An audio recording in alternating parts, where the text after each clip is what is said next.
আজ আমরা দেখতে চলেছি 2015 সালে রিলিজ হওয়া একটি অসাধারণ মুভি, যার নাম হলো আই এম হিরো।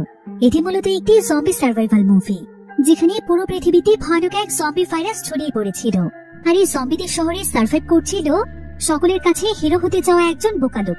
আমরা তো কম বেশি অনেক ধরনের জম্বি মুভির গল্প দেখেছি, কিন্তু আজকের এই মুভির গল্পটি অনেক বেশি ইন্টারেস্টিং। মুভির শুরু থেকে শেষ পর্যন্ত একটি জায়গাতেও আপনার বোরিং লাগবে না, কারণ এই মুভিটি 2015 সালের পর ওয়ার্ল্ড ওয়াইড এতটাই জনপ্রিয়তা পেয়েছিল যে জম্বি মুভির ক্যাটাগরিতে অনেকগুলো অ্যাওয়ার্ড রয়েছে এই মুভিটির দখলে। তাহলে চলুন ঘুরে আসা যাক ভয়ানক এক জম্বিদের শহরের গল্প থেকে। তো গল্পটি শুরু হয় জাপানের একটি শহরে, যেখানে আমরা একটি কমিক কোম্পানিকে দেখতে পাই। এখানে বিভিন্ন ধরনের কমিক্স বুক লেখা হয়, তবে এই কোম্পানিটি খুবই ছোটখাটো একটি কোম্পানি ছিল। সেখানে একজন ডিরেক্টর এবং তার আন্ডারে 4 জন আর্টিস্ট কাজ করে থাকে, যার কিনা কমিক্স এর বিভিন্ন ড্রয়িং গুলো করে থাকে। আর এই ড্রয়িং আর্টিস্টদের মধ্যে আমরা ইউকি নামক একজন ব্যক্তিকে দেখতে পাই। কমিক্স নিয়ে কাজ করা তার একটি প্যাশন ছিল। সে শখের বশে কম বেতন হওয়া সত্ত্বেও এই কাজটি করে থাকে। সেখানে আবার মিৎসু নামক একটি মেয়ে কাজ করত। তো একদিন যখন তারা সবাই কাজ করছিল, তখন তারা টিভিতে অদ্ভুত একটি নিউজ দেখতে পায়। শহরের রাস্তা দিয়ে নাকি একজন ব্যক্তি তার কুকুর নিয়ে হাঁটছিল, কিন্তু হঠাৎ করে সেখানে একজন মহিলা চলে আসে, আর সেই মহিলাটি সোজা সেই কুকুরটিকে কামড় বসিয়ে দেয়। এমনকি কুকুরটির মালিক যখন কুকুরটিকে বাঁচাতে আসে, তখন সেই মহিলা তাকেও কামড় দিয়ে দেয়। এতে করে সেই কুকুর এবং কুকুরের মালিকটিও হঠাৎ করে অদ্ভুত আচরণ করছে। এমন একটি নিউজ শুনে তারা সবাই তো একদম অবাক হয়ে যায়। কিছুক্ষণ পর সেখানে আরো একটি নিউজ বলা হচ্ছিল, যেখানে হঠাৎ করে শহরের বিভিন্ন জায়গাতে তারা মানুষের উপর আক্রমণ করছে, তাই পুলিশেরা তাদের অ্যারেস্ট করে নিয়ে গিয়েছে। এই নিউজটি শুনে ইউকির একজন কলিগ তাকে মজা করে বলছিল, এই কয়েকদিন তুমি একটু সাবধানে থেকো, কারণ চাকরি না পাওয়ার কারণে তোমার আচরণ অনেক অদ্ভুত হয়ে যাচ্ছে, তাই পুলিশ না জানিয়ে আবার তোমাকেও ধরে নিয়ে যায়। তবে ইউকির কাছে এই কথাটি একদমই পছন্দ হয় না। সে তখন তার সেই কলিগকে বলে, কমিক্সের ব্যাপারে তোমার কোনো আইডিয়া আছে যে এটাতে মানুষের কতটুকু সৃজনশীলতা প্রয়োজন? আমি টাকার জন্য নয়, বরং নিজের প্যাশন থেকে কাজটি করে থাকি। ইউকির কথা শুনে তার সঙ্গে যারা কাজ করত তারাও ইউকির সাথে হাত মেলায়, আর তারা অনেক বেশি মোটিভেট হয়ে যায়। তারা সবাই কমিক্সের ব্যাপারে স্লোগান দিতে থাকে, যেন ইউকির মতো কমিক্স তাদেরও প্যাশন। কিন্তু এমন সময় একজন কলিগকে ডাকে ইউকির হুঁশ ফিরে আসে। আসলে এতক্ষণ সে কমিক্সের ব্যাপারে যে মোটিভেশনাল কথা বলছিল, সেগুলো মূলত তার কল্পনা ছিল। সে সারাদিন কমিক্স নিয়ে কল্পনাতেই ডুবে থাকে, যদিও সে তার মনকে বারবার বোঝানোর চেষ্টা করে যে কমিক্স হচ্ছে তার প্যাশন। কিন্তু তারপরও সে মনে মনে অনেক ভালো একটি চাকরি পেতে চায়, আর সে সবসময় কল্পনাতে নিজেকে হিরো মনে করে। কিন্তু বাস্তব জীবনে সে ছিল খুবই ভীতু। তার কারোর সামনে দাঁড়িয়ে একটি কথা বলারও সাহস ছিল না। তার এই সমস্ত মোটিভেশন তার কমিক্স এবং তার কল্পনাতেই ফুটে ওঠে। তো এমন সময় আবার সেখানে তাদের ডিরেক্টর চলে আসে। ডিরেক্টর তাদের কাছে জানতে চায় যে তাদের নতুন কমিকটি কমপ্লিট হয়েছে কিনা। মিৎসু তখন তাকে বলে যে তার সমস্ত স্টোরি লেখা কমপ্লিট হয়ে গিয়েছে। ডিরেক্টর তখন তাকে তার স্টোরি নিয়ে অফিসে আসতে বলে। মিৎসু তখন সেখানে চলে যায়। এরপর অফিস শেষ করে ইউকি তার বাড়িতে ফিরে আসে, যেখানে সুজুকি নামক একটি মেয়ে ছিল। এই মেয়েটি হচ্ছে তার গার্লফ্রেন্ড। তবে সুজুকি এখানে তার সঙ্গে একটি কথাও বলে না। সে সেখানে চুপচাপ শুয়ে টিভি অন করে দেয়, আর ইউকিও এখানে কোনো কথা না বলে প্রতিদিনের মতোই একা একা খাবার খেতে শুরু করে। এমন সময় টিভিতে একজন মেয়ে বলছিল যে আপনারা কখনো এমন কোনো মানুষকে ভালোবাসবেন না যার কিনা শুধুমাত্র তাদের কাজ নিয়েই পড়ে থাকে, তাহলে ছোট্ট এই জীবন থেকে আপনারা সবকিছুই হারিয়ে ফেলবেন। ভালোবাসা কি জিনিস সেটা কোনোদিন বুঝতেও পারবেন না। সুজুকি তখন কথাগুলো ইউকিকে শোনানোর জন্য ভলিউম বাড়িয়ে দেয়, আর ইউকিরও কথাগুলো শুনে বেশ খারাপ লাগে। সে বুঝতে পারে যে সুজুকি আসলে কতটা কষ্ট পেয়েছে, কারণ সেও সবসময় তার কাজ নিয়েই পড়ে থাকে। সেদিন রাতের বেলা তার একদমই ঘুম আসছিল না, তাই সে বসে বসে তার কমিক্সের ড্রয়িং করছিল। তবে কিছুক্ষণ পর সে তার পুরনো জিনিসগুলো দেখছিল। তাকে বেস্ট কমিক্স ড্রয়িং আর্টিস্ট হিসেবে দেওয়া হয়েছিল। এরপর ইউকি তার লকারটি খুলে, যেখানে তার একটি গান এবং গানের লাইসেন্স ছিল। ইউকি তখন গানটি তার হাতে তুলে নিয়ে আয়নার সামনে দাঁড়িয়ে হিরোর মতো পোজ করছিল। কিন্তু এসব দেখে সুজুকি একদম বিরক্ত হয়ে যায়, আর সে ইউকিকে বলে, তুমি তো ঠিক মতো ইনকামও করতে পারো না, এখন কি আমাকে একটু শান্তি মতো ঘুমোতেও দেবে না? ইউকি তখন তাকে বলে, তুমি দেখে নিও, আমার নিজের প্রথম কমিক্সটি অন্তত পাবলিশড হতে দাও, তারপর দেখবে কিভাবে আমার পকেটে টাকা আসতে থাকে।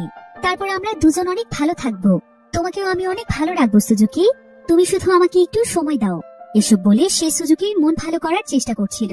এবার পরের দিন ইউকি তার কমিক্সের স্টোরি নিয়ে একজন পাবলিশারের কাছে যায়, যাতে করে সে খুব দ্রুত তার কমিক্সটিকে পাবলিশ করতে পারে। তো সেই পাবলিশার তখন তার কমিক্সটি পড়ে বলে, তোমার কমিক্সের মধ্যে স্পেশাল কি আছে? এই স্টোরিটির মধ্যে তো আমি ইউনিক কোনো কিছুই দেখছি না, সম্পূর্ণ স্টোরিটি তো আমার সাধারণ কমিক্সের মতো লাগছে। আর ঠিক এমন সময় সেখানে একজন পপুলার কমিক্স রাইটার আসে। পাবলিশার তখন তার সঙ্গে কথা বলতে যায়। এদিকে সেই কমিক্স রাইটারের সঙ্গে ইউকির দেখা হয়ে যায়। ইউকি এবং সে দুজন দুজনকে চিনতে পারে।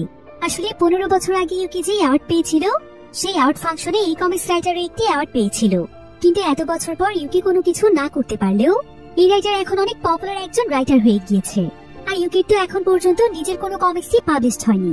তো এদিকে সেই পাবলিশার ইউকির স্টোরিটি রিজেক্ট করে দিয়ে সেই পপুলার রাইটারকে আপ্যায়ন করতে চলে যায়। ইউকির এই বিষয়টি অনেক খারাপ লাগে। ইউকি ভাবে যে সে আসলে একজন লুজার। এরপর সে সোজা সুজুকির কাছে ফিরে আসে। সুজুকি তার কাছে কমিক্স পাবলিশের খবর জানতে চায়। ইউকি তখন তাকে সমস্ত ঘটনা খুলে বলে। সে জানায় যে তার কমিক্সটিকে রিজেক্ট করে দেওয়া হয়েছে। সুজুকি এতে আজকে ভীষণ রেগে যায় আর সে তার কমিক্সের সমস্ত জিনিসগুলোকে ছুঁড়ে ফেলতে শুরু করে এবং সে চিৎকার করে ইউকিকে বলে, তোমাকে আমি কত বছর ধরে বলছি যে কমিক্সের দুনিয়া থেকে তুমি বেরিয়ে এসো। এসব দিয়ে কোনো কিছুই হবে না। তুমি একটি চাকরি খোঁজো, একটা ভালো জব করো। কিন্তু তুমি তো আমার কোনো কথাই শুনছো না। এতগুলো বছরের কমিক্সের পেছনে কাজ করে কি কোনো লাভ হয়েছে? তোমাকে বিয়ে করার জন্য অপেক্ষা করতে করতে আমার 34 বছর বয়স হয়ে গিয়েছে। আমি আর কত অপেক্ষা করব? তুমি কবে সাকসেস হবে আর তুমি কবে বিয়ে করবে? আমি আর একটি দিনও তোমার জন্য অপেক্ষা করতে পারবো না। এই বলে সুজুকি ইউকিকে ধাক্কা দিয়ে রুম থেকে বের করে দেয়, কারণ এটা আসলে তারই বাড়ি ছিল। এরপর সুজুকি তার রুম থেকে কাঁদতে কাঁদতে ইউকিকে বলে, তুমি আজ থেকে তোমার কমিক্সের স্বপ্ন ছেড়ে দেবে। কমিক্সের সবকিছু ছুড়ে ফেলে দিয়ে নতুন একটি চাকরি খুঁজবে। বেতন আমাদের দুজনের চলার মতো হলেও হবে। আর তারপর তুমি আমার সঙ্গে যোগাযোগ করবে। কিন্তু যদি তুমি এমনটা না করতে পারো তাহলে কোনোদিনও আমার সামনে আসবে না। হয়তো তুমি তোমার জীবনে কমিক্সকে বেছে নেবে, না হলে আমাকে। সুজুকির কথা শুনে ইউকির অনেক খারাপ লাগে আর সে দরজার কাছে গিয়ে তার কাছে ক্ষমা চায়। সে তাকে অনেকবার সরি বলে। এরপর সে তাকে বলে, তোমার রুমের ভেতরে আমার গানের লাইসেন্সটি আছে, আমাকে আমার লাইসেন্সটি দিয়ে দাও, আমি এখান থেকে চলে যাচ্ছি। সুজুকি এতে বুঝতে পারে যে তাহলে ইউকি হয়তো কমিক্সকেই বেছে নিয়েছে। তাই সে রাগ করে দরজা না খুলে ভেতর থেকেই তাকে লাইসেন্সটি দিয়ে দেয়। ইউকি তখন বাইরে একটি বেঞ্চে এসে অনেক সময় যাবত মন খারাপ করে বসে থাকে। সে তার অফিসে শিফট হয়ে যাওয়ার সিদ্ধান্ত নেয়। এবার পরের দিন সকালে সে যখন তার অফিস করছিল, ঠিক তখনই টিভিতে একটি নিউজ দেখানো হচ্ছিল, যেখানে বলা হচ্ছিল যে শহরে নাকি নতুন একটি ভাইরাস ছড়িয়ে পড়েছে। আর এই ভাইরাসে আক্রান্ত হওয়ার পর মানুষ অদ্ভুত আচরণ করছে। ধারণা করা যাচ্ছে ভাইরাসটি আস্তে আস্তে ভয়ানক রূপ ধারণ করতে পারে। এদিকে এমন সময় মিৎসু তাদের সবাইকে বলে যে আজকে তার শরীরটা একদমই ভালো না, তার অনেক খারাপ লাগছে। তাই মিৎসু তখন সেখান থেকে অন্য একটি রুমে চলে যায়। এমন সময় তাদেরই একজন কলিগ তাদের সবাইকে জানায় যে প্রায় 2 ঘন্টা পর মিৎসু ডিরেক্টরের রুম থেকে আজকে বেরিয়ে এসেছে। আর বেরিয়ে আসার পর থেকে সে অনেক অদ্ভুত আচরণ করছে। তার শরীরে একটি কামড়ের দাগও দেখা যাচ্ছে। কিন্তু ডিরেক্টরের তো সুন্দর একটি পরিবার আছে, তাহলে ডিরেক্টর কেন মিৎসুর সঙ্গে এমন কাজ করেছে? তারা আসলে এখানে খারাপ কিছু ভাবছিল। তবে ঠিক এমন সময় সেখানে ডিরেক্টর চলে আসছে। ডিরেক্টর এখানে বলছিল তার শরীরও আজকে ভালো লাগছে না, তাই সে এখানে একটি মেডিসিন নিচ্ছিল। তবে এখানে দেখা যায় যে ডিরেক্টরের চোখগুলো আস্তে আস্তে লাল বর্ণ ধারণ করছে। অন্যদিকে ইউকি কমিক্স লিখতে লিখতে ক্লান্ত হয়ে ঘুমিয়ে পড়েছিল। কিন্তু ঠিক এমন সময় তাকে সুজুকি ফোন করে। ইউকি এটা দেখে অনেক খুশি হয়ে যায় আর তার কলিগদের যাতে কাজে ডিস্টার্ব না হয় তাই সে কথা বলার জন্য বারান্দায় চলে আসে। কিন্তু এমন সময় সে একটি বিষয় লক্ষ্য করে যে আকাশে অনেকগুলো হেলিকপ্টার কোনো এক জায়গার দিকে যাচ্ছে, যেটা দেখে ইউকি অনেক ভয় পেয়ে যায়। সে ভাবে যে শহরে আবার ভাইরাস ছড়িয়ে পড়লো না তো, কারণ টিভিতে তো এমনটাই দেখানো হচ্ছিল। এদিকে সুজুকি কথা বলতে বলতে অনেক ইমোশনাল হয়ে যায়। ইউকি তখন তাকে বলে, তুমি ঠিক আছো? তোমার কি শরীর খারাপ লাগছে? কিন্তু সুজুকি তখন তাকে বলে, তুমি আমাকে ক্ষমা করে দাও। রাগের মাথায় আমি তোমাকে অনেক কিছু বলেছি। তোমার স্বপ্নকে আমি ছোট করে দেখেছি। আমার উচিত ছিল তোমার এই অসময়ে তোমার পাশে থাকা। তাই তুমি আমাকে ক্ষমা করে দিয়ে আবারও বাড়িতে ফিরে এসো। সুজুকির কথা শুনে ইউকির অনেক দুশ্চিন্তা হচ্ছিল, তাই সে দ্রুত সুজুকিকে দেখতে চলে যায়। কিন্তু অনেক সময় যাবত বাড়ির দরজায় নক করার পরেও সুজুকি দরজা খুলছিল না, এমনকি তার কোনো সারা শব্দও পাওয়া যাচ্ছিল না। ইউকি তখন দরজার সেই ছোট জায়গাটি দিয়ে তাকে দেখছিল। সুজুকি একদম সোজা হয়ে বিছানায় চুপচাপ শুয়ে রয়েছে। ইউকি এতে অনেক দুশ্চিন্তায় পড়ে যায়। সে বারবার তাকে দরজা খুলতে বলে, কিন্তু কিছুক্ষণ পর দেখা যায় যে সুজুকি অনেক অদ্ভুত ভাবে বিছানা থেকে উঠে বসে। আর কিছুক্ষণের মধ্যে অদ্ভুত আচরণ করতে করতে সে বিছানা থেকে মাটিতে পড়ে যায়। আর কিছুক্ষণ পর সে সেখানে ছটফট করতে শুরু করে। ইউকি এতে অনেক ভয় পাচ্ছিল। এরপর আস্তে আস্তে সুজুকি দরজার দিকে এগিয়ে আসতে থাকে। আর যখনই ইউকি সুজুকির চেহারা দেখতে পায় তখন যেন তার আত্মা কেঁপে ওঠে। সুজুকি আসলে পুরোপুরি ভাবে এখন একটি জম্বি হয়ে গিয়েছে।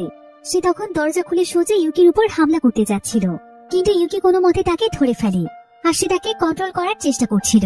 কিন্তু তাদের দুজনের মধ্যে ধস্তাধস্তির ফলে ইউকির ফোনটি উপর থেকে একদম নিচে পড়ে যায়। ফলে ফোনটি ভেঙে নষ্ট হয়ে যায়। অন্যদিকে সুজুকি ইউকিকে কামড় না দিয়ে সে তার বাড়ির দরজার মধ্যে কামড় দেয়, যেটা দেখে ইউকি অনেক ভয় পেয়ে যায়। আর সে ধাক্কা দিয়ে সুজুকিকে তার রুমের মধ্যে পাঠিয়ে দেয়। কিন্তু ঠিক তখনই সুজুকি তার উপর আক্রমণ করতে যাচ্ছিল। ইউকি এতে এতটাই ভয় পেয়ে যায় যে সে তাকে তখন অনেক জোরে একটি ধাক্কা মারে, যার ফলে সুজুকি মাটিতে পড়ে তার মাথায় প্রচন্ড আঘাত পায়। আর অতিরিক্ত রক্তক্ষরণের ফলে সে সেখানেই মারা যায়। ইউকি এতে অনেক কষ্ট পেয়েছিল, কিন্তু সে বুঝতে পারছিল না যে এগুলো কি হচ্ছে। সে তখন তার গানটি হাতে নিয়ে সেখান থেকে বেরিয়ে যায়। আর একটি ব্রিজের উপর দিয়ে যখন সে হাঁটছিল, তখন সে একটি মেয়েকে দেখতে পায়। মেয়েটি তার হাতের একটি ক্ষত চেপে ধরে হাঁটছিল। আর ঠিক এমন সময় সে আকাশের দিকে তাকিয়ে দেখতে পায় যে একসাথে অনেকগুলো বিমান কোনো এক নির্দিষ্ট জায়গার দিকে যাচ্ছে। ইউকি বুঝতে পারে যে কিছু একটা তো হয়েছে, তাই সে দ্রুত তার অফিসে চলে যায়। সেখানে টিভিতে নিউজ চলছিল। নিউজটিতে বলা হচ্ছিল যে শহরে অনেক দ্রুত গতিতে একটি ভাইরাস ছড়িয়ে পড়েছে। ভাইরাসটির নাম হচ্ছে জম্বি ভাইরাস। যে মানুষ এই ভাইরাসে ইনফেক্টেড হয়ে যাচ্ছে তারাই কিছুক্ষণের মধ্যে জম্বিতে পরিণত হচ্ছে আর আশেপাশে সমস্ত মানুষদের উপর হামলা করছে। তাদের হামলা এবং কামড়ের ফলে তখন সেই সুস্থ মানুষেরাও আস্তে আস্তে জম্বিতে পরিণত হচ্ছে। তাই এখনো শহরে যে সমস্ত সুস্থ মানুষেরা রয়েছেন তাদের সবাইকে সুরক্ষিত জায়গাতে থাকার জন্য অনুরোধ করা হচ্ছে। টিভির সামনে দাঁড়িয়ে ইউকির একজন কলিগ নিউজটি দেখছিল, তবে তার হাতে একটি রক্তমাখা ব্যাগ ছিল। দেখে মনে হচ্ছিল যে এখানে হয়তো কিছু একটা ঘটেছে। ইউকি তখন ভেতরে গিয়ে দেখতে পায় যে তার মাথা একদম ফাটিয়ে দেওয়া হয়েছে আর সে অতিরিক্ত রক্তক্ষরণে মারা গিয়েছে। এরপর ঠিক এমন সময় সেখানে ডিরেক্টর চলে আসে। ডিরেক্টরের শরীরে একটি চাকু ঢুকানো ছিল, কিন্তু সে এখানে স্বাভাবিকভাবে ইউকিকে এসে বলে, তুমি কি তোমার কাজ শেষ করেছো? কিন্তু এমন সময় ইউকির কলিগ ডিরেক্টরের মাথায় আঘাত করে। ডিরেক্টর তখন আবার উঠে একই কথা বলে যে তোমরা কি তোমাদের কাজ শেষ করেছো? সেই কলিগ তখন তাকে আরো মারতে থাকে। এই কলিগের নাম ছিল সাঙ্গো। সাঙ্গো এখানে ইউকিকে বলে যে নিউজে জম্বিদেরকে মেরে ফেলার একটি পদ্ধতি দেখানো হয়েছে। একমাত্র ব্রেনে আঘাত করলেই তারা মরবে, তা না হলে তাদেরকে কোনোভাবেই মারা সম্ভব নয়। আমার কাছে গান থাকলে তো আমি খুব সহজেই তাদেরকে মারতে পারতাম, আর যদি আমরা তাদেরকে না মেরে ফেলি তাহলে আমরাও জম্বিতে পরিণত হয়ে যাব। এই বলে সাঙ্গো ডিরেক্টরকে মেরে ফেলে। আর সে ইউকিকে বলে, তুমি চাইলে তোমার সুরক্ষার জন্য এই ব্যাগটি তোমার কাছে রাখতে পারো। সুজুকি তখন সাঙ্গোকে বলে, আপনার কি হয়েছে? আপনি এত নৃশংসভাবে মানুষদেরকে মারতে পারছেন? সাঙ্গো তখন তাকে বলে, ওরা নিজেই আমাকে আগে মারতে এসেছিল, আমাকে ওদের মতো জম্বি বানিয়ে দিতে চাইছিল। ওরা আমাকে কামড় দিলেই তো আমি জম্বি হয়ে যেতাম। নিজেকে বাঁচানোর জন্য মানুষ কি না করতে পারে। এমন সময় ইউকি তার হাতে একটি কামড়ের দাগ দেখছিল, যেখানে সুজুকি তাকে কামড় দিয়েছিল। কিন্তু সুজুকি প্রথমে দরজায় কামড় দেওয়ার ফলে তার সবগুলো দাগ পড়ে গিয়েছিল, তাই ইউকির শরীরে কামড়টি ভালোভাবে লাগেনি।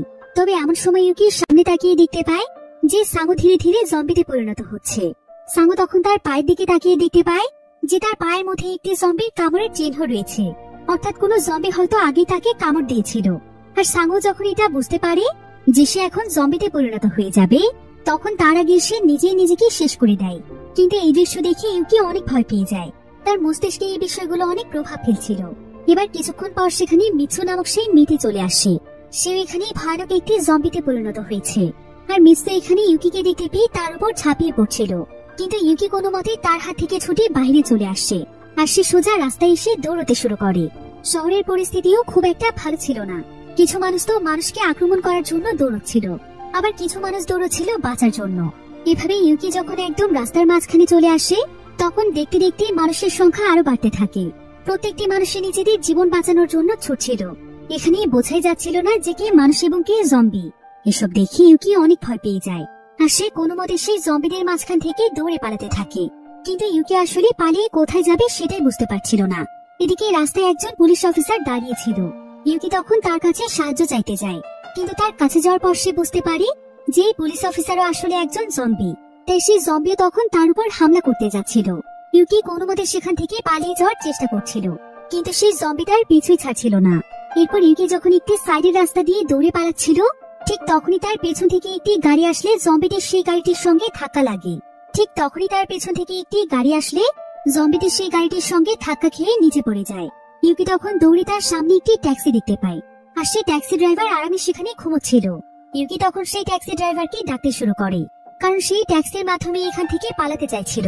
ইউকি তখন সেই ট্যাক্সি ড্রাইভারকে ডাকতে শুরু করে, কিন্তু ঠিক এমন সময় তার কাছে একটি মেয়ে চলে আসে। এই মেয়েটির নাম হচ্ছে হিরোমি। হিরোমি ছিল একজন কলেজ স্টুডেন্ট। সে একটি জম্বির হাত থেকে বাঁচার জন্য ইউকির পেছনে এসে লুকিয়েছে। সুজুকিও তখন সেই জম্বিটিকে দেখতে পায়, আর সে এখানে কল্পনা করতে থাকে যে সে তার কমিক্সের একজন হিরোর মতো জম্বিটিকে মারছে। কিন্তু কিছুক্ষণের মধ্যেই তার এই স্বপ্ন ভেঙে যায়, আর সেখানে স্যুট পরা একজন ব্যক্তি এসে কোনো মতে গাড়ির দরজা খুলে ভেতরে চলে যায়। এতে ইউকি অনেকটা রেগে গিয়ে বলে যে ট্যাক্সিতে ওঠার জন্য তারা আগে এসেছে। এসব বলতে বলতে ইউকি এবং হিরোমিও ট্যাক্সির ভেতরে ঢুকে যায়। ইউকি ট্যাক্সির পেছনে বসেছিল আর হিরোমি বসেছিল সামনে। অন্যদিকে নিউজে দেখানো হচ্ছিল যে ভাইরাস অনেক দ্রুত গতিতে সমস্ত জায়গাতেই ছড়িয়ে পড়ছে, আর বিজ্ঞানীরা বারবার এই ভাইরাসের ভ্যাকসিন আবিষ্কার করতে ব্যর্থ হচ্ছে। এদিকে ট্যাক্সির ভেতরে ইউকি লক্ষ্য করে যে তার পাশে যে স্যুট পরা লোকটি ছিল সে কিছুটা অদ্ভুত আচরণ করছে, সে অনবরত ঘেমে যাচ্ছে। আর ঠিক তখনই ইউকি দেখতে পায় যে সেই লোকটির হাতে একটি কামড়ের দাগ, যেটা সে একটি কাপড় দিয়ে ঢেকে রেখেছিল। আর এখন এই লোকটি আস্তে আস্তে জম্বি হতে শুরু করেছে। ইউকি এতে অনেক ভয় পেয়ে যায়, কিন্তু হিরোমি এই বিষয়টি লক্ষ্য করে না। সে ট্যাক্সির জানালা দিয়ে রাস্তার পরিস্থিতি দেখছিল। পুরো শহরের অবস্থা এতটাই খারাপ ছিল যে সম্পূর্ণ শহর যেন ধ্বংস হয়ে যাচ্ছিল। বিভিন্ন বিল্ডিং গুলোতে দাও দাও করে আগুনও জ্বলছিল। এদিকে সেই স্যুট পরা লোকটির নাক দিয়ে রক্ত পড়তে শুরু করে, আর সে আস্তে আস্তে একদম জম্বিতে পরিণত হয়ে যায়। তবে যখন তার একটু সেন্স ছিল তখন সে নিজেই তার রক্ত দেখতে পেয়ে চিৎকার করে ওঠে। আর ঠিক তখনই হিরোমি দেখতে পায় যে সে জম্বি হয়ে গিয়েছে। কিন্তু তার কোনো কিছু বলার আগে ড্রাইভার কোনো কিছু বুঝতে না পেরে সেই লোকটিকে একটি টিস্যু এগিয়ে দেয়। আর ঠিক তখনই সেই জম্বি ড্রাইভারের হাতে কামড় দিয়ে বসে। এমনকি সে ইউকিকেও কামড় দিতে যাচ্ছিল। আর গাড়িটি যেহেতু চলন্ত অবস্থায় ছিল তাই ইউকি চাইলেও বের হতে পারছিল না। কিন্তু গাড়িটি জিগজ্যাগ মোশনে চলার কারণে জম্বিটি তাকে কামড় দিতে পারে না। আর এদিকে হিরোমিও তাকে বাঁচানোর চেষ্টা করছিল। এদিকে ড্রাইভারের যেহেতু এখনো সেন্স রয়েছে তাই সে দ্রুত একটি বাটন প্রেস করে গাড়ির ব্যাক ডোর খুলে দেয়। ফলে ইউকি তখন লাথি মেরে সেই জম্বিকে গাড়ি থেকে বের করে দেয়। কিন্তু জম্বিটি ইউকির পা চেপে ধরেছিল, তাই হিরোমি তখন সামনে থেকে কোনো মতে ব্যাক ডোরটি বন্ধ করার চেষ্টা করছিল। কিন্তু এতে করে কোনো লাভই হয় না। তবে কিছু দূর যাওয়ার পর একটি বিটের সঙ্গে ধাক্কা লেগে সেই জম্বিটি ছিটকে দূরে চলে যায়। আর একটি বাসের নিচে পড়ে সেই জম্বিটি সেখানেই মারা যায়। এতে করে ইউকি এবং হিরোমি যেন এবারের মতো বেঁচে যায়। কিন্তু ততক্ষণে আবার ড্রাইভারের শরীর অনেক খারাপ হয়ে যায়। ড্রাইভারও আস্তে আস্তে জম্বিতে পরিণত হয়ে যাচ্ছিল। আর ড্রাইভার এখানে নিজে নিজেই বলছিল জম্বিদের জন্য কোনো ট্রাফিক রুলস নেই।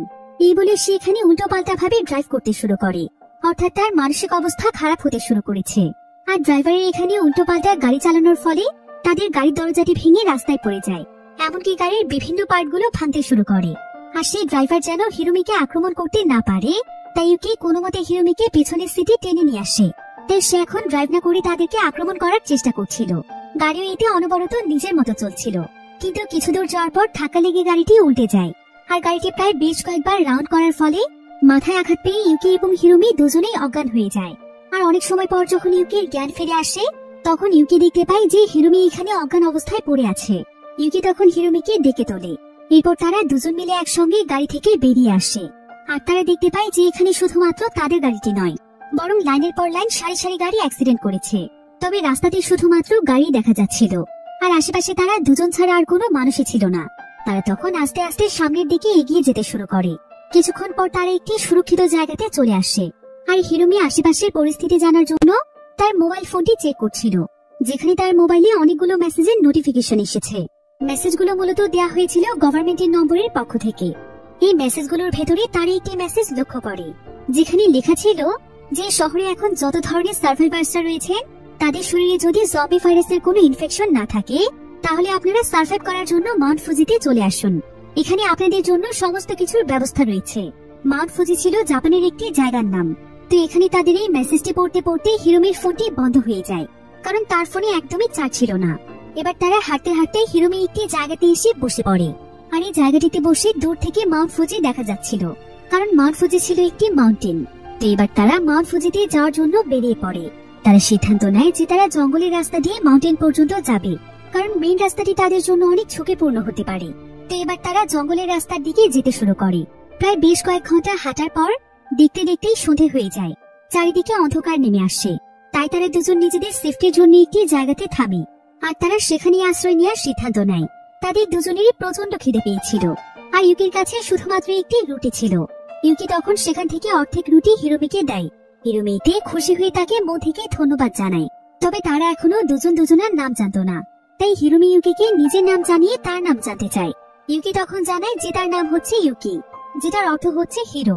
সে এখানে আরো বলে যে তার নামের অর্থ হিরো হলে কি হবে। বাস্তব জীবনে সে আসলে একজন লুজার। এত বছর বয়সে এসেও সে তার লাইফে কিছুই করতে পারেনি। কিন্তু হিরোমি তখন তাকে বলে যে সে যেন এমনটা না ভাবে, কারণ আজকে সেই তার জীবন বাঁচিয়েছে। এটাও তো একটা হিরোরই বৈশিষ্ট্য। কিন্তু তোমার কাছে তো গান আছে, তুমি তোমার গান কেন চালাচ্ছ না? গানের কথা বলতে ইউকি তখন হিরোমিকে বলে, তোমার কাছে কি নিজের সুরক্ষার জন্য কোনো গান আছে? আর গান না থাকলেও নিজের সুরক্ষার জন্য তোমার কাছে কি রয়েছে? হিরোমি তখন সেখানে একটি আইপ্যাড বের করে, আর সে ইউকিকে বলে, এই আইপ্যাডটির মধ্যে আমার মায়ের একটি গান রেকর্ড করা আছে। যখনই আমার কোনো কিছু নিয়ে ভয় লাগে, তখনই আমি আমার মায়ের কণ্ঠের এই গানটি শুনি, তাহলে সঙ্গে সঙ্গে আমার মন ভালো হয়ে যায়। হিরোমি তখন গানটি প্লে করে একটি ইয়ারফোন ইউকিকে দেয়, আর সে ইউকিকেও গানটি শুনে দেখতে বলে। এরপর তারা দুজন মিলে একসঙ্গে গানটি শুনতে শুরু করে। হিরোমির মায়ের এই গানটি অনেক বেশি হৃদয়স্পর্শী ছিল, তাই তারা দুজনেই মনোযোগ দিয়ে গানটি শুনতে শুনতে ঘুমিয়ে পড়েছিল। এবার সকালবেলা যখন ইউকির ঘুম ভেঙে যায়, তখন ইউকি দেখতে পায় যে হিরোমি তার কাঁধে মাথা রেখে ঘুমোচ্ছে। কিন্তু এমন সময় ইউকি একটি ভয়ানক ব্যাপার লক্ষ্য করে, সেটা হলো হিরোমির ঘাড়ে একটি কামড়ের দাগ রয়েছে। আর সে তার দিকে বন্দুক তাক করে তার কাছে জানতে চায় যে এটা কিসের দাগ, সে কি জম্বি ভাইরাসে ইনফেক্টেড? কিন্তু হিরোমি ইউকির কথা কিছুই বুঝতে পারছিল না। সে ইউকির এমন ব্যবহারে নিজেও অনেক চমকে গিয়েছিল। তবে ইউকি যখন তার ঘাড়ে সেই কামড়ের দাগটির ব্যাপারে জিজ্ঞাসা করে, তখন হিরোমি তাকে জানায় যে 3 দিন আগে সে তার প্রতিবেশীর একটি ছোট বাচ্চাকে কোলে নিয়েছিল, আর সেই বাচ্চাটি হঠাৎ করে তাকে এভাবে কামড় দিয়েছিল। সে জম্বি ভাইরাসে ইনফেক্টেড নয়, আর যদি সে সত্যি জম্বি ভাইরাসে ইনফেক্টেড হতো, তাহলে এতক্ষণ সময় কি সে সুস্থ থাকতো? এরপর হিরোমি তাকে আরো বলে, তুমি যেহেতু আমাকে সন্দেহ করে আমার দিকে বন্দুক ধরেছো, তাহলে তুমি তোমার প্রশান্তির জন্য আমাকে শুট করতে পারো, এতে তোমার সন্দেহ দূর হয়ে যাবে। তাছাড়া পৃথিবীতে এখন আমার বেঁচে থেকেও কোনো লাভ নেই। আমি চাই না আমাদের দুজনের মধ্যে কোনো ধরনের সন্দেহ থাকুক। তবে হিরোমির কথা শুনে ইউকি তার ভুল বুঝতে পারে, আর সে হিরোমিকে বলে যে হিরোমি যেন কোনো চিন্তা না করে, সে সবসময় হিরোমির পাশে থাকবে। সে যেভাবেই হোক মাউন্ট ফুজি পর্যন্ত হিরোমিকে নিয়ে যাবে, সেখানে গেলে তারা দুজনে সুরক্ষিত থাকবে। তো এরপর তারা দুজন মিলে আবারও মাউন্ট ফুজির উদ্দেশ্যে রওনা হয়। তো সেই জঙ্গলের রাস্তা দিয়ে প্রায় অনেক সময় ধরে হাঁটার পরে তারা দুজনে ক্লান্ত হয়ে একটি জায়গাতে বসে পড়ে। এমন সময় হিরোমি ইউকিকে বলে, তোমাকে এখন একাই মাউন্ট ফুজি দিয়ে যেতে হবে, আমি তোমার সঙ্গে আর যেতে পারবো না। হিরোমি তখন তাকে বলে যে তার শরীরটা অনেক বেশি খারাপ লাগছে, তার কাছে মনে হচ্ছে যে সে জম্বিতে পরিণত হচ্ছে।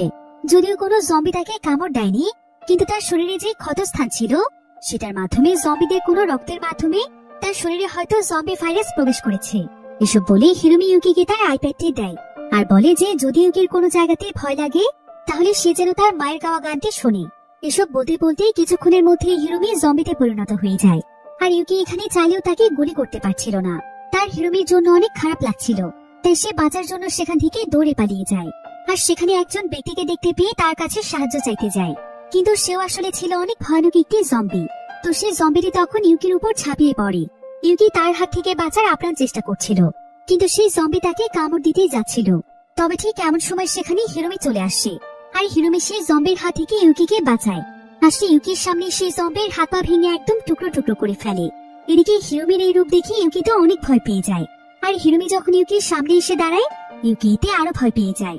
আর সে হিরোমিকে বলে যে তাকে যেন সে না মারে, কিন্তু হিরোমি তার দিকে তার হাত বাড়িয়ে দেয়, আর সে তাকে মাটি থেকে টেনে তোলে। ইউকি তখন তার জীবন বাঁচানোর জন্য হিরোমিকে মন থেকে ধন্যবাদ জানায়। এরপর সে তার বন্দুক হাতে নিয়ে তাকে রেখে চলে যেতে শুরু করে, কিন্তু পরক্ষণে সে আবারও তার কাছে ফিরে আসে। আর সে হিরোমিকে তার সঙ্গে করে নিয়ে যেতে চায়, কারণ সে ভাবছিল হিরোমি হয়তো এখনো সুস্থ হতে পারবে, কারণ সে হয়তো এখনো পুরোপুরি ভাবে ভাইরাসে ইনফেক্টেড হয়নি। সে হয়তো হাফ জম্বি এবং হাফ মানুষ। এরপর তারা দুজন মিলে আবারও পথ চলতে শুরু করে, যার পথে তারা একটি গাড়ির মধ্যে কিছু খাবার পায়, যেটা তারা দুজনেই ভাগ করে খায়। আর কিছুক্ষণ পর তারা একটি পরিষ্কার নালা থেকে পানি পান করে। এভাবেই পথ চলতে চলতে আবারও রাত হয়ে যায়, তাই তারা জঙ্গলের একটি সুরক্ষিত জায়গাতে আশ্রয় নেয়। সেদিন রাতটা তারা কোনো মতে কাটিয়ে দেয়। এভাবেই তাদের প্রায় বেশ কয়েকদিন সময় পার হয়ে যায়। এবার পরের দিন সকালে দেখা যায় যে হিরোমির এত পরিমাণ খিদে পেয়েছিল যে তার চলার মতো আর কোনো শক্তিই ছিল না। তাই ইউকি তখন হিরোমিকে তার পিঠে উঠিয়ে নেয়, আর সে আস্তে আস্তে পথ চলতে শুরু করে। যার পথে তারা একটি ট্রলি পায়, যেখানে শুধুমাত্র খাবারের খোসা পড়েছিল। তবে ট্রলিটিতে মাউন্ট ফুজির অ্যাড্রেস লেখা রয়েছে, যেটা দেখে তারা দুজনে অনেক খুশি হয়ে যায়, কারণ তাদের কাছে মনে হচ্ছিল যে তারা হয়তো মাউন্ট ফুজির অনেক কাছেই চলে এসেছে। তবে হিরোমি এখন একদম নিস্তেজ হয়ে পড়েছিল, তাই ইউকি তখন হিরোমিকে সেই ট্রলিটিতে বসিয়ে নেয়, আর সে হিরোমিকে নিয়ে সামনের দিকে এগিয়ে যেতে থাকে। তবে যেহেতু এখন তারা দুজনে অনেক বেশি ক্ষুধার্ত ছিল, তাই ইউকি হিরোমিকে নিয়ে প্রথমে একটি সুপার শপে যায়, যেখান থেকে তারা খাবার পানি আনতে পারবে। তবে সুপার শপের সামনের অবস্থাও খুব একটা ভালো ছিল না, এখানে অনেক গাড়ি অ্যাক্সিডেন্ট হয়ে পড়েছিল, এমনকি আশেপাশে অনেক মানুষও মরে পড়েছিল। তো এবার ইউকি কোনো মতে হিরোমিকে নিয়ে এসে সুপার শপের ভেতরে চলে যায়, যেখানে প্রথমেই তারা একটি কাপড়ের স্টোর দেখতে পায়। তাই তারা তখন তাদের পুরনো কাপড়গুলো চেঞ্জ করে ফেলে, কারণ অনেকদিন ধরে এই কাপড়গুলো তারা পরে আছে। কিন্তু ঠিক এমন সময় সেখানে একটি জম্বি এসে ইউকির উপর হামলা করে। জম্বিটি এখানে ইউকিকে কামড় দিতেই যাচ্ছিল, কিন্তু ঠিক এমন সময় পেছন থেকে কেউ একজন জম্বিটির উপর হামলা করে। জম্বিটির মাথা ফেটে সে সেখানেই মারা যায়। ইউকি দেখতে পায় যে এখানে একটি মেয়ে এসেছে। মেয়েটির নাম হচ্ছে ইয়াবু। সেও ছিল ইউকিদের মতোই একজন সার্ভাইভার্স। তবে ইয়াবু এখানে হিরোমির এই অবস্থা দেখে তার কাছে আসে। ইউকি এতে বেশ ভয় পেয়ে যায়। সে ভাবছিল ইয়াবু হয়তো হিরোমিকে জম্বি ভেবে মেরে ফেলবে, তাই সে এখানে ইয়াবুকে জানায় যে তার ঘুমানোর রোগ আছে, তাই সে এভাবে ঘুমোচ্ছে। আর ঠিক এমন সময় ইয়াবুর পিছু পিছু সেখানে আরো অনেক মানুষ চলে আসে। তারা ছিল একটি সার্ভাইভার্সদের টিম, আর তারা এখানে হিরোমিকে দেখে জানতে চায় যে মেয়েটি জম্বি ভাইরাসে ইনফেক্টেড কিনা। কিন্তু ইউকি বলে ওর শরীর অনেক দুর্বল, তাই সে এভাবে ঘুমোচ্ছে। তবে একজন ব্যক্তির এখানে হিরোমির উপর সন্দেহ হচ্ছিল। তবে আরেকজন ব্যক্তি এখানে বলে যে আসলে এই মেয়েটি জম্বি ভাইরাসে ইনফেক্টেড নয়, কারণ জম্বিরা কখনো ঘুমোয় না। তাই তারা ইউকি এবং হিরোমিকেও তাদের টিমে নিয়ে নেয়, কারণ তারা সবাই মিলেও মাউন্টেন ফুজিতে যাচ্ছে। তবে তাদের একটি আস্তানা আছে, তাই তারা প্রথমে তাদের আস্তানাতে যাবে। এবার তারা সবাই মিলে আশেপাশে জম্বিদের হাত থেকে বাঁচার জন্য প্রথমে একটি গাড়ির পেছনে লুকিয়ে পড়ে। সেখানে থাকা একটি বিল্ডিং এর ছাদের অপর প্রান্ত থেকে বেশ কয়েকজন মানুষ থালা বাসন দিয়ে বিভিন্ন শব্দ করছিল, যার ফলে জম্বিরা আকৃষ্ট হয়ে সেদিকে যাচ্ছিল। আর সেই বিল্ডিং এর অপর প্রান্তে ছিল ইয়াবু এবং তার পুরো টিম। আর জম্বিরা যখন সেদিকে চলে যায়, সেই সুযোগে ইয়াবু এবং তার পুরো টিম বিল্ডিং এর পেছনে চলে আসে। আর তারা পেছনের একটি সিঁড়ি দিয়ে বিল্ডিং এর ছাদে চলে যায়। ইউকি অনেক কষ্ট করে কোনো মতে হিরোমিকে নিয়ে ছাদে উঠে যায়। ছাদে ইয়াবুদের আরো অনেক টিম মেম্বার ছিল। তারা এখানে ইউকি এবং হিরোমিকে ওয়েলকাম জানায়। ইউকি তো এই জায়গাটি দেখে একদম অবাক হয়ে যায়, কারণ এটা আসলে কোনো আস্তানা ছিল না, বরং এটা যেন ছিল একটি শহরের মতো, যেখানে খাবার পানি থেকে শুরু করে মানুষের প্রয়োজনীয় সবকিছু রয়েছে। এখানে আবার সবকিছু ম্যানেজমেন্টের জন্য একজন ম্যানেজার ছিল। তো ম্যানেজার এখানে ইউকির গানটি দেখে ইউকিকে বলে, তোমার এই গানটি কি আসল গান? তুমি কি এটা চালাতে পারো? ইউকি তখন তাকে বলে যে সে অনেক বছর আগে একটি গান শোতে ফার্স্ট হয়েছিল, কারণ তার গান চালানোর দক্ষতা অনেক বেশি ভালো। তাছাড়া তার কাছে গানের লাইসেন্সও রয়েছে। ম্যানেজার তখন তাকে বলে, আমাদের টিমে তোমার মতো একজন সদস্যের প্রয়োজন ছিল, আর ভালো হয়েছে যে আমরা সময় মতো তোমাকে পেয়েও গিয়েছি। এমন সময় ইউকির কাছে একজন ঘড়ির দোকানদার আসে। সে ইউকিকে তাদের টিমে ওয়েলকাম জানানোর জন্য অনেকগুলো ঘড়ি উপহার দেয়। এরপর দেখতে দেখতে রাত হয়ে যায়।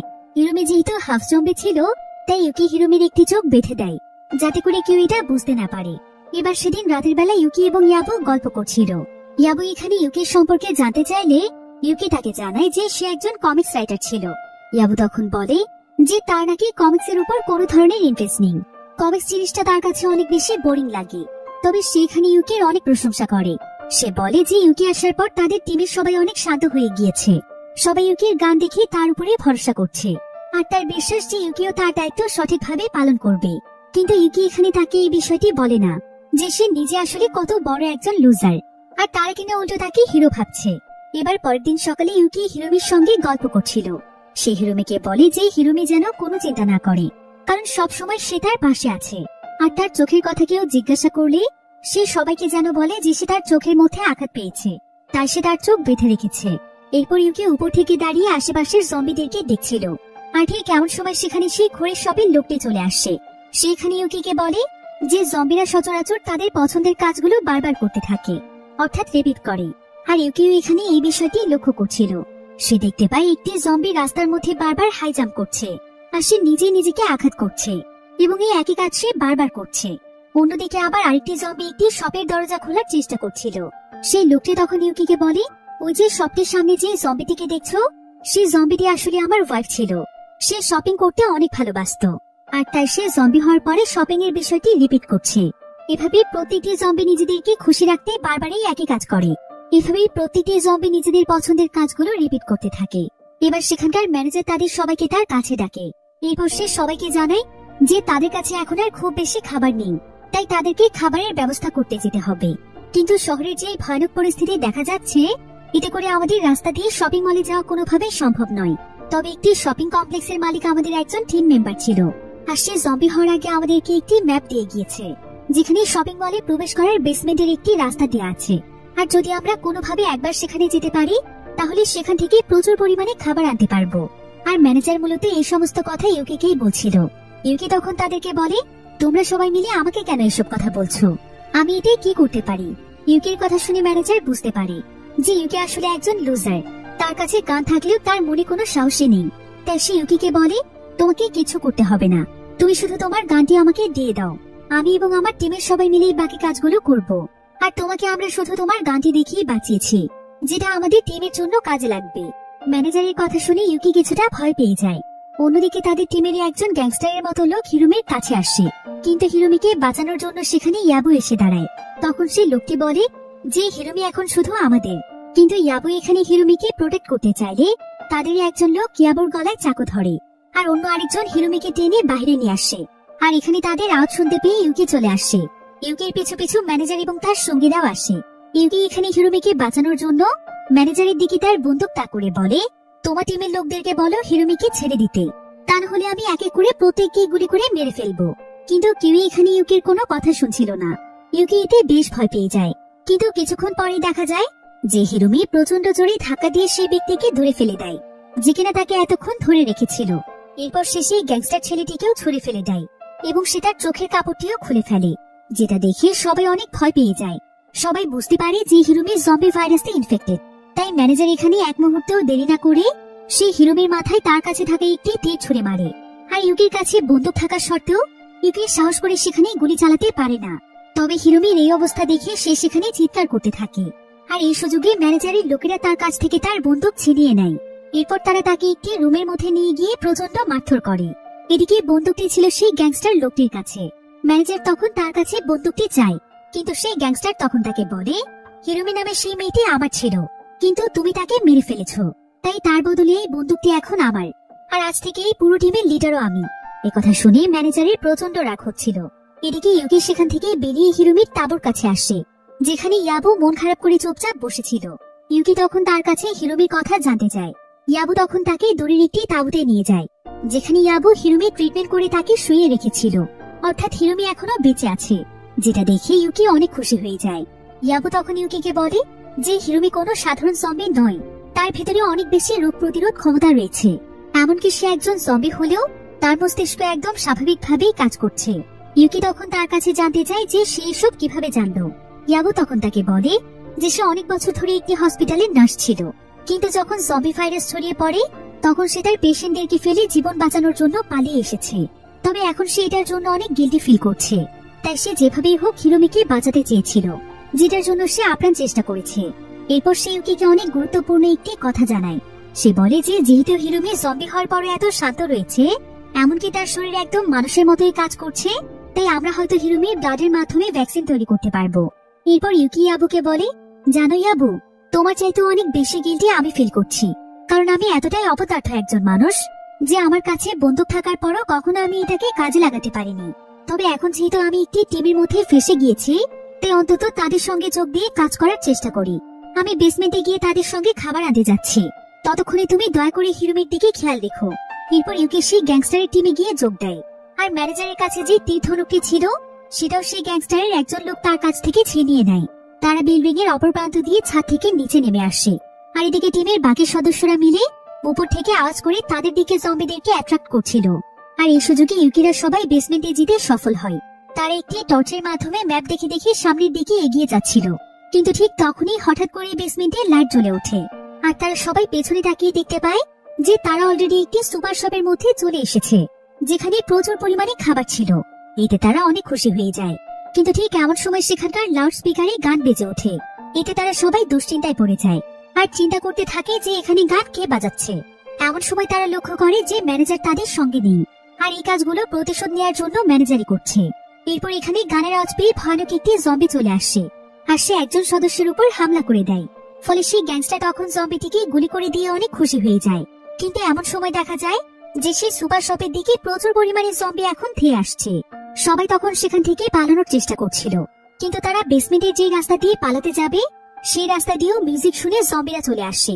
এখানে সেই গ্যাংস্টারকে জম্বিরা ধরতেই যাচ্ছিল, কিন্তু সে নিজে বাঁচার জন্য তার টিম মেম্বারদেরকে জম্বিদের দিকে ঠেলে দেয়, আর বাকিরা অন্যান্য জায়গা দিয়ে পালাতে শুরু করে।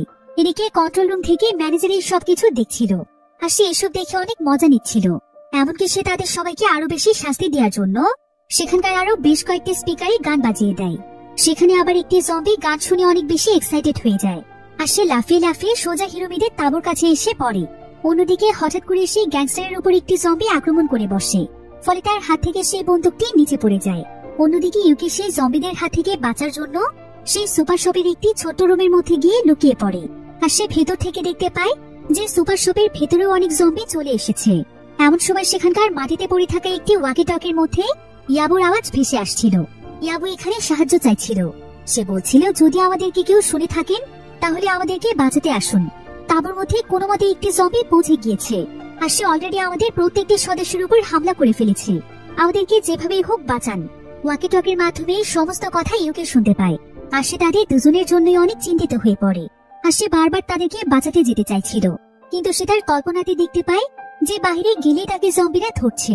তবে অনেক সময় ধরে দ্বিধাদ্বন্দ্বে থাকার পর সে চিৎকার করে হিরোর মতো সেখান থেকে বেরিয়ে আসে। তবে সৌভাগ্যবশত সেখানে কোনো জম্বি ছিল না, তাই ইউকি অনেকটাই শান্ত হয়ে যায়।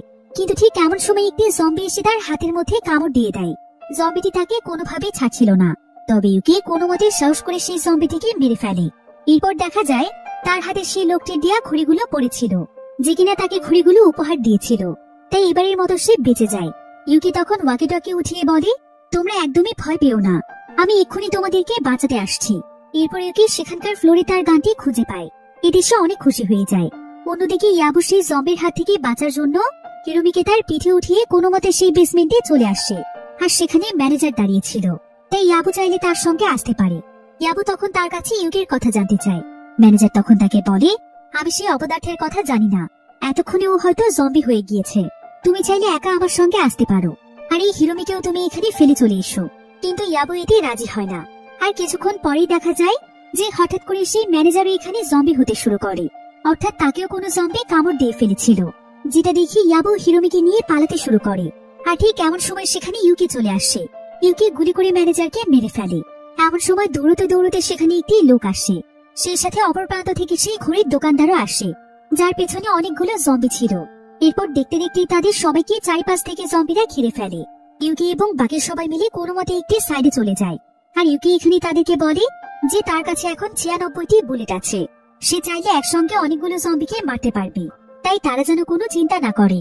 এরপর হিরোমি এখানে ইউকিকে বলে যে ইউকিকে নিয়ে তার অনেক গর্ব হচ্ছে, আর ইউকির জন্য সে নিজেকে সুরক্ষিত মনে করছে। ইউকি তার জন্য আসল হিরো। এটা শুনে ইউকি তার মাঝে অনেক সাহস পায় আর সে হিরোর মতো জম্বিদের সামনে এগিয়ে যায়। এরপর এক এক করে সে প্রত্যেকটি জম্বিকে শুট করে মারতে থাকে। তাকে টিমের বাকি সদস্যরাও সাহায্য করছিল। তবে এভাবে করে প্রায় প্রত্যেকটি জম্বিকে মেরে ফেলার পর সেখানে তারা শুধুমাত্র 3 জনই বাঁচতে পারে। কিন্তু ঠিক এমন সময় সেখানে সেই জম্বিটি চলে আসে, যে কিনা লাফিয়ে লাফিয়ে অনেক উঁচুতে উঠতে পারে। আর এই জম্বিটি অনেক বেশি শক্তিশালী ছিল। আর ইউকির কাছে শুধুমাত্র একটি বুলেট ছিল, আর এই বুলেটটি তাকে জম্বিটির মাথায় শুট করতে হবে। কিন্তু শেষ পর্যন্ত সে সেই জম্বিটিকে গুলি করে মারতে পারে। সে জম্বিটির মাথায় গুলি করে, কিন্তু এই জম্বির মাথা আগে থেকে ফাটা ছিল, তাই এতে খুব একটা প্রভাব পড়ে না। কিন্তু এখন যেহেতু ইউকির কাছে কোনো বুলেট ছিল না, তাই জম্বিটি তার কাছে আসলে সে তার বন্দুক দিয়ে জম্বিটির মাথা একদম ফাটিয়ে দেয়। ফলে শেষ পর্যন্ত জম্বিটি মারা যায়। আর ইয়াবুর কাছে ম্যানেজারের সেই গাড়িটির চাবি ছিল, যেটা সে সুযোগ পেয়ে ম্যানেজারের কাছ থেকে নিয়ে নিয়েছিল। তাই তারা 3 জন মিলে তখন সেই গাড়িতে করে বেরিয়ে পড়ে। ইয়াবু তাদেরকে নিয়ে হসপিটালের দিকে যাচ্ছে, যাতে করে সে হিরোমির মাধ্যমে ভ্যাকসিন তৈরি করতে পারে আর তাদের পৃথিবীকে জম্বি ভাইরাস মুক্ত করতে পারে। এরপর ইয়াবু এখানে ইউকির নামের অর্থ জানতে চায়। ইউকি তখন অনেক প্রাউড ফিল করে বলে যে তার নামের অর্থ হচ্ছে হিরো। আর এভাবে একটি নতুন পৃথিবীর প্রত্যাশার আশায় গল্পটি এখানেই শেষ হয়ে যায়।